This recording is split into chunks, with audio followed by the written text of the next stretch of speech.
You could leave life right now. Let that determine what you do and say and think. Marcus Aurelius. There is a quiet power in this sentence. At first glance, it may feel cold, even morbid. But look again. These are not the words of despair. They are a wake-up call, a reminder not of death, but of life. Marcus Aurelius, Roman emperor and Stoic philosopher, wrote these words not to frighten us, but to wake us from our sleepwalking. We often live as if we are guaranteed tomorrow, rushing through life, postponing what matters, getting caught in the trivial. But Marcus, like all great Stoics, understood a profound truth. Nothing is promised, not even the next breath. You could leave life right now, not later, not when you're old, not when you've done everything you wanted to, but now. Now, this hour, this day. And if that's true, how should we live? This question doesn't lead to recklessness, it leads to presence, to urgency, not panic, to meaning, not fear. Death, when understood rightly, is not the enemy. It is the ultimate focusing tool. It clarifies, it strips away the noise and the excuses and asks, what really matters? Would you still waste time on petty arguments? Would you still scroll aimlessly, complain endlessly, delay courage? Would you still keep your words unspoken, your love unexpressed? Or would you begin to live with greater depth? Right here, right now. This is what the Stoics called memento mori. Remember, you will die. But not to depress you, to inspire you, to help you stop drifting and start choosing. When you remember that life is fragile, you also remember that it is precious. Every moment becomes a gift, every choice sacred. In this way, the quote is not about death at all. It's about life with intention. Marcus is not suggesting we obsess over endings. He is pointing to beginnings, to the kind of clarity and honesty that arises when we look our mortality in the eye. It is an invitation to ask, if I were to leave life today, did I live well? Did I speak with kindness? Did I think with courage? Did I act with wisdom? That's the challenge. That's the gift. And so you could leave life right now is not meant to paralyze us. It is meant to liberate us from procrastination, from pettiness, from the illusion that we have time to waste. Because when you live as if life were short, you begin to live as if it were sacred. And that, perhaps, is the only way to truly live. It is not things themselves that disturb us, but our judgments about them. Epictetus. This single sentence by Epictetus holds the key to inner peace and to the heart of Stoic philosophy. It's a simple idea, but it changes everything. The problem is rarely the event itself. The problem is how we think about it. Most people go through life blaming the outside world for their distress. Traffic makes them angry, rain ruins their mood, a colleague's comment ruins their day. But Stoicism invites us to look deeper. What if the traffic, the rain, or the rude remark had no power over us, unless we gave them that power? Epictetus reminds us, our emotions are not automatic responses to reality. They are reactions to our interpretations of reality. And if our interpretation is within our control, then so is our emotional world.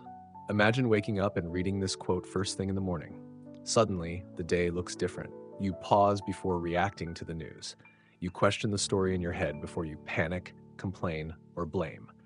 That little moment of awareness, that gap between event and reaction, is where all your power lives. The Stoics taught that we can't always choose what happens, but we can always choose how we respond. That response begins in the mind with our judgment. For example, a delay at the airport. Some see it as a disaster. Others see it as extra time to read or reflect. A harsh comment from someone, one person takes it personally. Another sees it as a reflection of the speaker's own pain. Losing a job, one calls it failure. Another sees it as a turning point. Same event, different judgment, different emotional world. Epictetus isn't telling us to suppress feelings. He's teaching us to understand them, to question them, to recognize that our first thought might not be the truth. It might just be a habit or a fear or a cultural reflex. And once you see that, you're no longer a prisoner of the moment. There's a quiet strength in starting your day with this quote. It helps you step out of autopilot. It helps you meet the day with more clarity, more calm. You realize you're not at the mercy of emails, delays, moods, or headlines. You are free if you can master the space between stimulus and judgment. So the next time something upsets you, stop and ask, is it the thing itself or my thoughts about it that truly disturb me? That question alone can change your life. Because when you can change your mind, you can change your experience and reclaim your peace. If it is not right, do not do it. If it is not true, do not say it. Marcus Aurelius. In just a few words, Marcus Aurelius offers a clear, uncompromising rule for living with integrity. It's a rule that doesn't require religion or approval from others. It's rooted in something deeper, the belief that your character matters more than your achievements. The Stoics weren't focused on external success. They didn't teach us how to become rich, famous, or powerful. They taught us how to become good. To them, virtue was the highest goal, not wealth, not comfort, not reputation. And this quote is a shining example of that moral clarity. If it is not right, do not do it. That's not a suggestion, it's a compass. It means don't cut corners, even when no one is watching. Don't betray your values, even when you could benefit from it. Don't justify wrong actions by pointing to results. Stoicism teaches us that what matters most is who we are when everything is stripped away, not how well we play the game of appearances. Likewise, if it is not true, do not say it. In a world where exaggeration, half-truths, and gossip flow easily, this principle reminds us of the cost of dishonesty, not just to others, but to ourselves. Every time we lie, we lose a little of our own trust. Every truth unspoken for convenience, every falsehood spoken for gain, weakens the foundation of our own soul. Marcus's words are not abstract philosophy, they're daily practice. Life constantly tempts us to do what is easy instead of what is right, to say what pleases instead of what is true, to act from fear or ambition instead of principle. But the Stoic path asks us, what kind of person are you becoming through your choices? When you begin to live by this quote, something powerful happens. Your life becomes simpler and more stable. Decisions that once felt confusing become clear. There's no more twisting your values to fit your goals. Instead, you build your goals around your values. And even if you lose something by living this way, an opportunity, a promotion, the approval of others, you gain something far greater: self-respect, peace of mind, the quiet strength of knowing that your actions and your words align with the kind of person you want to be. Each day is full of small tests of character. Most of them are invisible to the world. But to the Stoic, those invisible moments are sacred because they are where your true self is shaped. So ask yourself often, is this right? Is this true? If the answer is no, walk away, because no external reward is worth the price of losing yourself. The more we value things outside our control, the less control we have. Epictetus. This one sentence from Epictetus is not just a quote, it's a warning and a compass. It reminds us that the more we cling to what we cannot command, the opinions of others, outcomes of our efforts, praise, fame, or fortune, the more we surrender our peace, our freedom, and ultimately ourselves. We live in a world obsessed with results.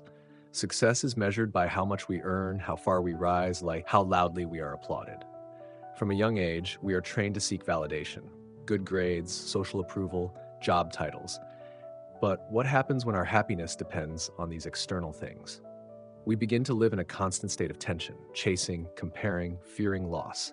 Epictetus draws a sharp line between what is within our control and what is not. He says our judgments, our values, our choices, these are ours. But everything else, from the weather to what people think of us, to whether our efforts succeed, is outside of us. And when we invest our worth in those external things, we hand them the keys to our emotions. Think about it. If your sense of self-worth depends on being praised, what happens when no one notices your effort? If you define success by results, what happens when you fail, even if you did everything right? If you tie your peace to how others treat you, then you are giving them the power to disturb your inner world. Epictetus is urging us to reverse this equation. Instead of chasing control over the uncontrollable, focus on mastering the one thing that truly belongs to you, yourself, your response, your integrity, your intention. Freedom doesn't come from bending the world to our will. It comes from aligning ourselves with reality and staying true to our values, no matter the outcome. This isn't about apathy or detachment from life. It's about shifting our deepest loyalty from results to virtue. It's the decision to act rightly, speak truthfully, and love deeply, not because it will be rewarded, but because it is who we choose to be. Each morning, this quote can serve as a meditation. As you face your day, with its meetings, challenges, ambitions, and social interactions, ask yourself, what am I clinging to that is not mine to control? And then gently let go. You'll feel the difference. You'll begin to walk lighter, speak freer, love more fully. You'll still aim for excellence, but without anxiety. You'll still care, but not be owned by what happens. And in that shift, you'll discover what the Stoics called true freedom. Not the power to control everything, but the power to remain yourself, no matter what happens. Begin at once to live and count each separate day as a separate life. Seneca. This quote from Seneca is both gentle and urgent, a whisper and a wake-up call. It speaks directly to a quiet tragedy we all risk falling into, postponing life, waiting for the right moment, the perfect conditions, the final answer. But what if we stopped waiting? What if we treated today, this one ordinary day, as an entire lifetime? Seneca challenges us to reframe our experience of time. Instead of viewing life as a distant, continuous stream that we'll fully engage with someday, he invites us to see each day as a full existence of its own, not just a segment of life, but life itself. Think of how differently we would live if we truly believed this. Would we waste time arguing over small things? Would we spend the day scrolling endlessly or replaying regrets from yesterday? Would we postpone what matters, a heartfelt conversation, a creative idea, a long walk under the sun because we think we'll have another chance tomorrow? Seneca says no. He says, begin now, not later today, not next week, now. And this is not a call to reckless urgency. It's not about squeezing productivity from every minute or chasing thrill after thrill. It's about presence. It's about honoring the opportunity of this day as if it were your only one. Because in a very real sense, it is. You don't get today again. You don't get to rewind and choose differently at sunset. This day, with its people, its weather, its energy, is a one-time gift. Seneca invites you to treat it that way. There's also something liberating in seeing each day as a separate life. If yesterday was full of mistakes or sorrow, you don't have to carry that weight endlessly. Today is a fresh beginning. You can start over. You can redefine who you are, not next year, not after a milestone, but right here with the way you choose to live this single day. In Stoicism, the present moment is sacred. It's where you act, choose, reflect, and change. Not in memory, not in imagination, but in the now. Seneca's words remind us that we are not promised a long life, but we are offered this day, and that can be enough if we truly live it. So ask yourself, if today were a lifetime, how would I live it? What would I focus on? Who would I forgive? What would I create, say, let go of, or cherish? You don't need to wait for clarity, motivation, or perfect circumstances. You already have everything you need to begin, because you have today. Let that be your freedom. Let it be your call to courage. Begin at once to live, and make this day a life worth remembering. The best revenge is not to be like your enemy. Marcus Aurelius. Few lines cut through human emotion as cleanly as this one. In just a few words, Marcus Aurelius turns one of the most natural human impulses, revenge, completely on its head. When we are hurt, insulted, or betrayed, the instinctive response is often to strike back, to restore our pride, to make the other person pay. But Marcus challenges this urge with profound wisdom. Don't stoop to their level. If someone acts cruelly, unjustly, or with malice, the real victory is not to match their darkness, but to stay rooted in your own principles. This is the Stoic way. To Marcus and the Stoics at large, your character is your kingdom. What others say or do is outside your control, but how you respond is always yours. If someone lies about you, cheats you, or disrespects you, they have already lost something essential, their own integrity. If you respond in kind, you lose yours too. That's why Marcus says the best revenge is not revenge at all. It is dignity. It is restraint. It is maintaining your moral posture when others have abandoned theirs. This quote isn't about weakness or passivity. It doesn't mean letting injustice slide or pretending wrongdoing didn't happen. Rather, it's about strength, the kind of strength that refuses to let anger dictate your identity.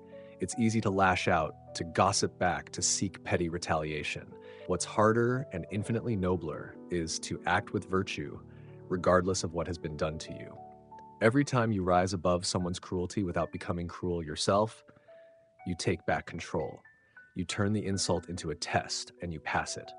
You say to the world, I choose who I am, not you. That's what is especially powerful in the quiet hours of the morning, before the day throws its chaos at you, before someone cuts you off in traffic, questions your worth, or betrays your trust. You remind yourself, I do not need to match bad energy with more bad energy. This is how Stoics practiced emotional freedom, not by suppressing feeling, but by refusing to let feeling choose their actions. They believe that no one can truly harm you unless they make you abandon your virtue, and that only happens when you let yourself become like your enemy. So today, carry this line with you like a shield. Let it protect your spirit from being hijacked by anger or ego.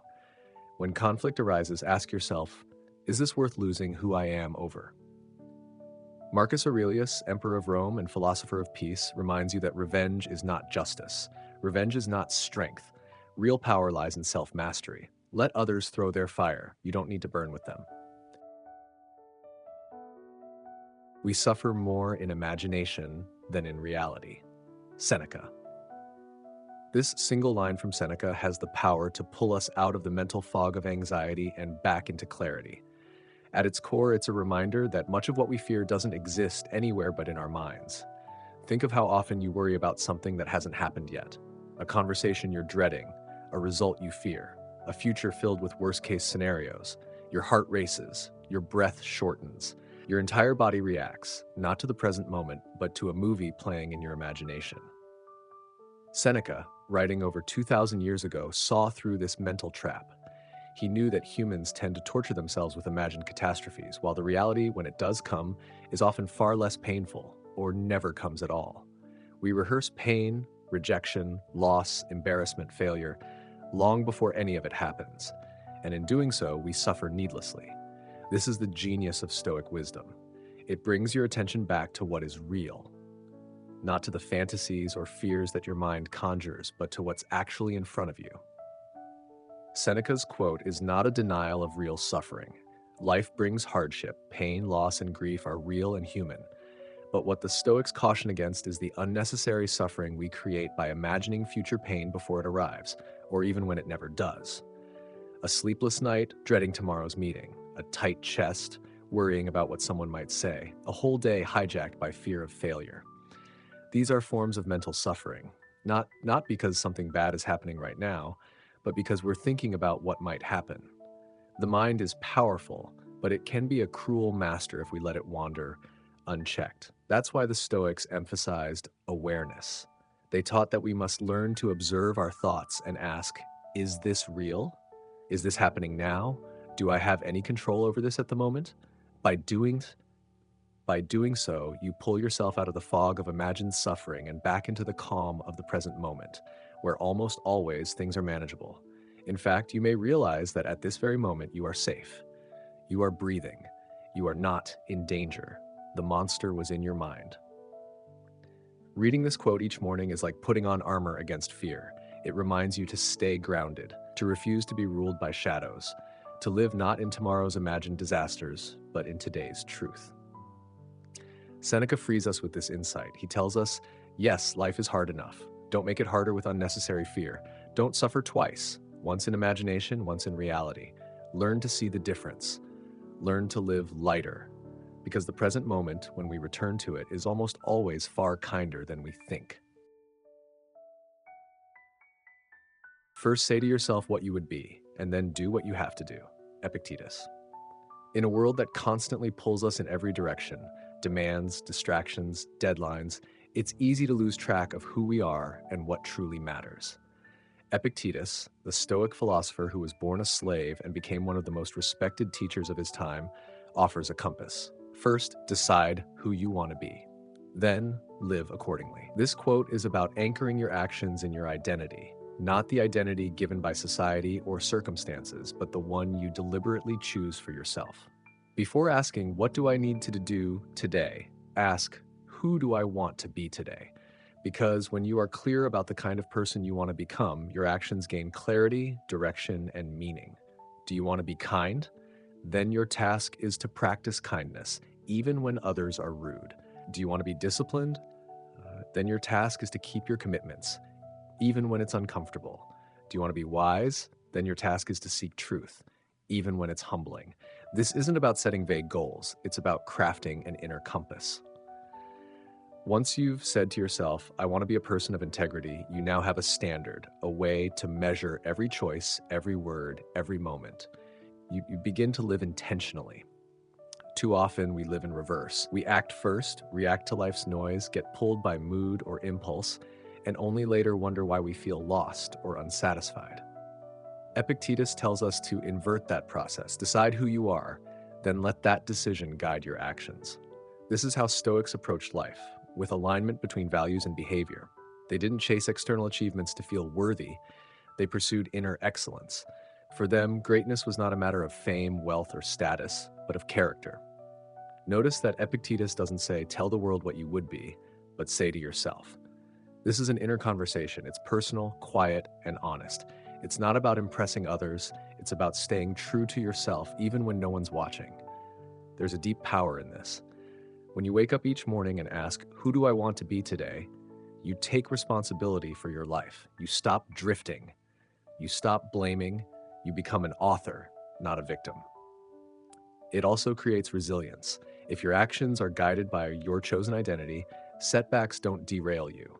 If you've decided to be courageous, then failure is just another opportunity to show courage.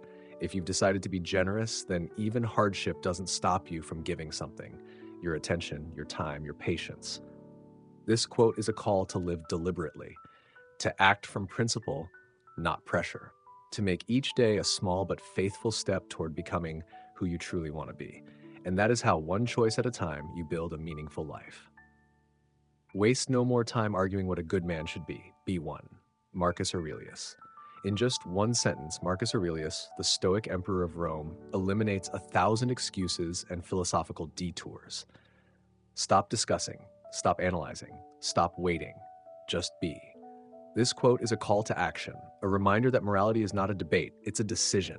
It's not about endless conversations about ethics or comparing yourself to others or building perfect principles. It's about living them.